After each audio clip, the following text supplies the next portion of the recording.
শান্তিঃ। ভারতরত্ন পর্যন্ত দেওয়া হয়নি।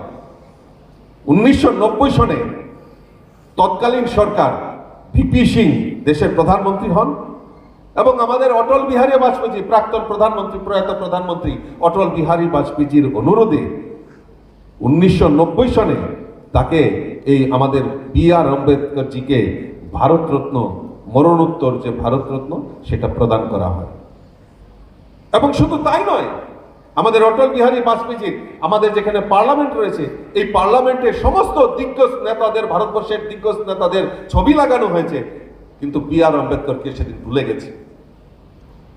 আর আমাদের অটল বিহারী বাজপেয়ীজি, প্রাক্তন প্রধানমন্ত্রী, প্রয়াত প্রধানমন্ত্রী অটল বিহারী বাজপেয়ীজি আমাদের সেই পার্লামেন্টে উনার উদ্যোগে সেই B.R. আম্বেদকরের যে মর্মর, যে উনার যে ছবি, সেটা লাগানোর চেষ্টা আমাদের সেই অটল বিহারী বাজপেয়ীজি করেছে।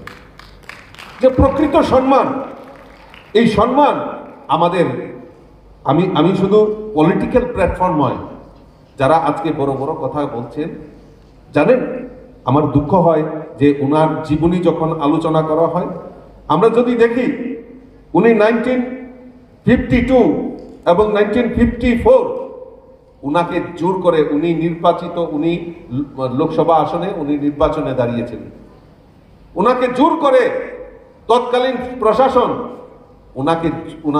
ওনাকে জোর করে হারিয়ে যাতে উনি সংসদে না আসতে পারেন, তার ব্যবস্থা সেই আজকাল যারা এই আম্বেদকর নিয়ে যারা বড় বড় কথা বলেন তারা সেই সময় করেছিল।